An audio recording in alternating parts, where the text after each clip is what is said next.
PV today देख रहे दर्शकों का स्वागत है। अज असी पहुँचे हाँ डेरा श्री गुरु रविदास जी चक हकीम, जिहड़ा कि सतगुरु रविदास जी सतगुरु कबीर महाराज जी की चरण छो धरती प्राप्त है। सो ये डेरा साहब जलंधर वाले पासे तो फगवाड़े नूं आउंदियां, फगवाड़े तो 2 किलोमीटर पहला खब्बे हाथ ही स्थित है। सो इत्थे सतगुरु रविदास जी सतगुरु कबीर महाराज जी ने 72 दिन आके विश्राम किया जो चूड़काने की धरती वाल जा रहे सी। सो अज इत्थे एक विशेष वफद जिहड़ा कि ब्रिटिश रविदासिया हैरीटेज फाउंडेशन का वो वफद जिहड़ा कि इत्थे रिसर्च वास्ते आ रहा, अज उन्हां नाल भी विचारा करांगे।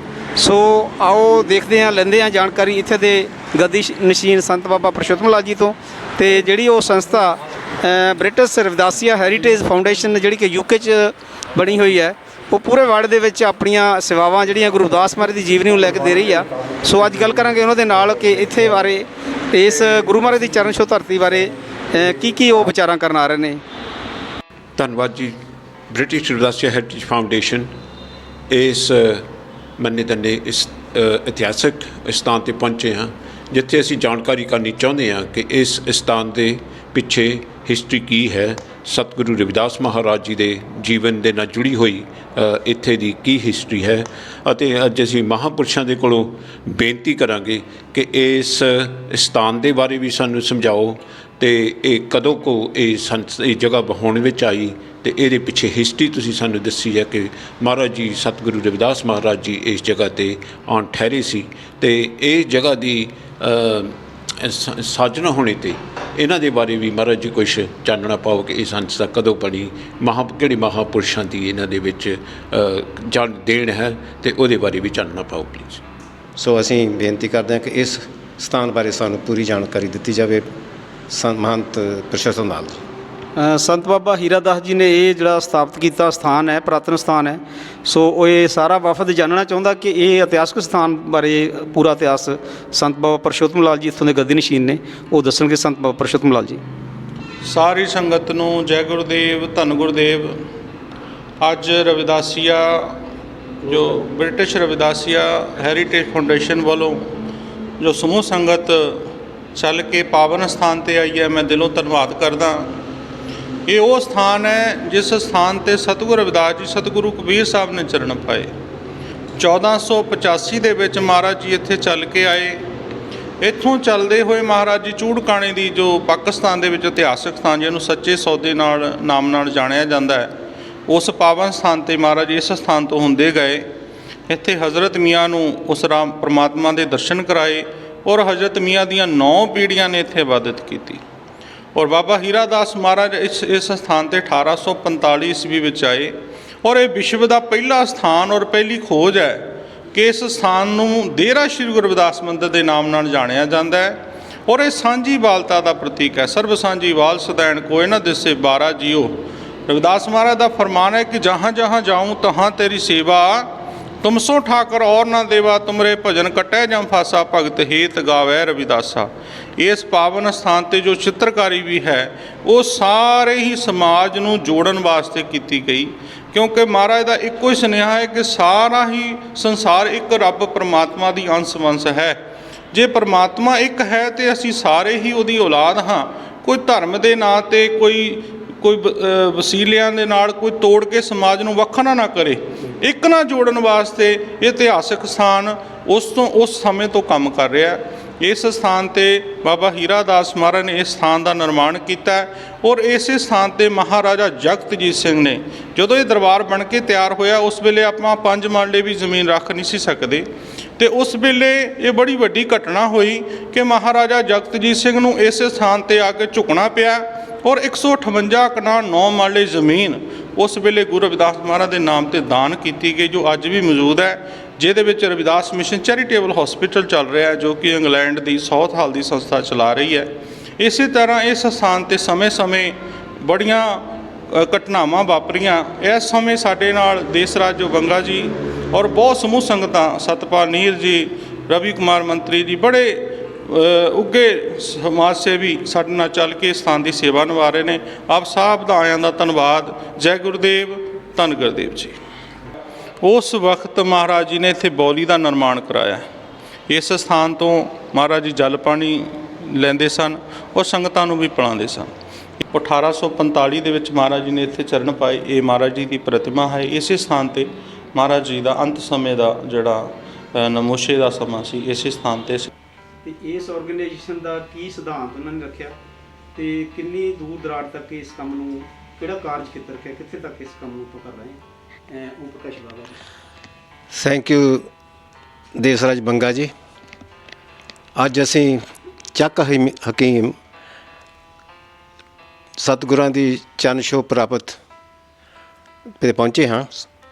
ਬ੍ਰਿਟਿਸ਼ ਰਵਿਦਾਸੀਆ ਹੈਰੀਟੇਜ ਫਾਊਂਡੇਸ਼ਨ, ਜਿਨ੍ਹਾਂ ਬਾਰੇ ਆਪ ਜੀ ਨੇ ਪੁੱਛਿਆ ਹੈ ਕਿ ਕਦੋਂ ਹੋਂਦ 'ਚ ਆਈ, ਇਹ ਹੋਂਦ 'ਚ 2018 ਨੂੰ ਅਸੀਂ 2018 'ਚ ਅਸੀਂ ਇਸ ਨੂੰ ਤਿਆਰ ਕੀਤਾ। ਇਹਦੇ ਵਿੱਚ ਹੁਣ 7 ਟਰਸਟੀ ਨੇ ਔਰ ਜੋ ਟਰਸਟੀ ਨੇ ਉਹ ਫਾਊਂਡਰ ਟਰਸਟੀ ਨੇ ਔਰ ਸਤਿਗੁਰੂ ਰਵਿਦਾਸ ਮਹਾਰਾਜ ਜੀ ਦੀ ਲਾਈਫ, ਟਾਈਮ ਐਂਡ ਫਿਲਾਸਫੀ 'ਤੇ ਕੰਮ ਕਰ ਰਹੀ ਹੈ। ਉਹਨਾਂ ਦੀ ਜੋ ਜੀਵਨੀ ਹੈ, ਉਹਨਾਂ ਦੇ ਲੜੀਵਾਰ ਜੋ ਜੀਵਨੀ ਹੈ, ਉਸ ਨੂੰ ਤਿਆਰ ਕਰਕੇ ਆਪਣੇ ਜੋ ਸਮਾਜ ਦੇ ਔਰ ਬਾਕੀ ਦੂਸਰੇ ਸਮਾਜ ਲਈ ਤਿਆਰ ਕਰਕੇ ਉਹਨਾਂ ਨੂੰ 2027 ਵਿੱਚ ਇਹ ਪੇਸ਼ ਕਰਨਾ ਹੈ। ਜਿਹੜੇ ਆਪਨੇ ਪੁੱਛਿਆ ਹੈ ਕਿ ਇਹ ਇਸ ਦਾ ਮਕਸਦ ਕੀ ਹੈ, ਇਹ ਸਿਰਫ ਇੱਕ ਤਾਂ ਇੱਕੋ ਹੀ ਇੱਕ ਮਕਸਦ ਹੈ ਕਿ ਸਤਿਗੁਰਾਂ ਦੀ ਜਿਹੜੀ ਜ਼ਿੰਦਗੀ ਆ ਉਹਨੂੰ ਆਪਣੇ ਦੇਸ਼ ਦੇ ਔਰ ਗਲੋਬਲ ਤਿਆਰ ਕਰਕੇ ਪੇਸ਼ ਕਰਨਾ ਹੈ। ਸੋ ਇਹਦਾ ਮੇਨ ਮਕਸਦ ਇਹੀ ਹੈ। ਮੈਂ ਇਹੀ ਕਹਿਣਾ ਚਾਹੁੰਦਾ ਹਾਂ ਕਿ ਇਹਦੇ ਨਾਲ ਸਤਿਗੁਰਾਂ ਦੀ ਜੋ ਜੀਵਨੀ ਹੈ ਅਸੀਂ ਹਰ ਇੱਕ ਘਰ ਪਹੁੰਚਾਉਣ ਦੀ ਕੋਸ਼ਿਸ਼ ਕਰ ਰਹੇ ਹਾਂ। ਧੰਨਵਾਦ ਜੀ। ਓਕੇ, ਇਹ ਸਾਨੂੰ ਸ਼੍ਰੀ ਓਮ ਪ੍ਰਕਾਸ਼ ਬਾਗਾ ਜੀ ਜਿਹੜੇ ਕਿ ਚੇਅਰਮੈਨ ਨੇ ਫਾਊਂਡੇਸ਼ਨ ਦੇ, ਤੇ ਜਨਰਲ ਸੈਕਟਰੀ ਸ਼੍ਰੀ ਸਤਪਾਲ ਜੀ ਨਾਲ ਗੱਲ ਕਰਾਂਗੇ ਕਿ ਇਸ ਆਰਗੇਨਾਈਜੇਸ਼ਨ ਵੱਲੋਂ ਜਿਹੜੇ ਉਹ ਪ੍ਰੋਗਰਾਮ ਲਿਖੇ ਗਏ ਨੇ ਜਾਂ ਉਹ ਆਪਣੇ ਲੈਵਲ 'ਤੇ ਇਹਦੇ ਬਾਰੇ ਸਾਨੂੰ 2-4 ਮਿੰਟ ਦੇ ਵਿੱਚ ਜਿਹੜੀ ਜਿੰਨੀ ਵੀ ਜਾਣਕਾਰੀ ਪ੍ਰੋਵਾਈਡ ਕਰ ਸਕਦੇ ਨੇ, ਤਾਂ ਕਿ ਲੋਕਾਂ ਨੂੰ ਪਤਾ ਲੱਗ ਸਕੇ, ਲੋਕ ਵੀ ਇਹਨਾਂ ਦਾ ਸਹਿਯੋਗੀ ਬਣ ਸਕਣ। ਜੇ ਚੰਗਾ ਥੀਮ ਹੈ, ਚੰਗਾ ਸਿਧਾਂਤ ਹੈ। ਸਤਪਾਲ ਸੈਕਟਰੀ ਸਾਹਿਬ। ਧੰਨਵਾਦ ਜੀ। ਇਸ ਸੰਸਥਾ ਵੱਲੋਂ ਸਤਿਗੁਰੂ ਰਵਿਦਾਸ ਮਹਾਰਾਜ ਜੀ ਦੀ ਹਿਸਟੋਰੀਕਲ ਜੀਵਨ ਦੇ ਬਾਰੇ, ਇਤਿਹਾਸਿਕ ਜੀਵਨ ਦੇ ਬਾਰੇ ਖੋਜ ਕਰਾਉਣੇ ਦੇ ਉਪਰਾਲੇ ਕੀਤੇ ਗਏ ਹਨ। ਇਹ ਖੋਜ ਜਿਹੜੀ ਹੋਵੇਗੀ ਇੱਕ ਐਕੈਡੈਮਿਕ ਲੈਵਲ ਦੀ ਹੈ, ਜਿੱਥੇ ਬਹੁਤ ਸਾਰੀਆਂ ਯੂਨੀਵਰਸਿਟੀਆਂ ਦੇ ਨਾਲ ਇਹਦੇ ਨਾਲ ਜੁੜ ਚੁੱਕੀਆਂ ਹਨ। ਮੈਂ ਦੱਸਦਾ ਜਾਵਾਂ ਕਿ Indira Gandhi national open university Delhi ਦੇ ਵਿੱਚੋਂ, ਜਵਾਹਰ ਲਾਲ ਨਹਿਰੂ ਯੂਨੀਵਰਸਿਟੀ ਦਿੱਲੀ ਦੇ ਵਿੱਚੋਂ ਉਹ ਜੁੜ ਚੁੱਕੇ ਹਨ। ਇੰਗਲੈਂਡ ਤੋਂ ਆ ਕੇ ਪ੍ਰੈਜੈਂਟੇਸ਼ਨ ਦੇ ਚੁੱਕੇ ਹਾਂ। ਪੰਜਾਬ ਯੂਨੀਵਰਸਿਟੀ ਚੰਡੀਗੜ੍ਹ, ਜਿੱਥੇ ਦੇ ਪ੍ਰੋਫੈਸਰ ਰੌਣਕੀ ਰਾਮ ਜੀ ਹੁਣੀ ਇਹਦੇ ਵਿੱਚ ਸਿਰ ਕੱਢ ਕੇ ਅੱਗੇ ਆ ਕੇ ਇਸ ਨੂੰ ਸਪੋਰਟ ਦਿੱਤੀ ਹੈ। ਇਸ ਤੋਂ ਬਾਅਦ ਬਨਾਰਸ ਹਿੰਦੂ ਯੂਨੀਵਰਸਿਟੀ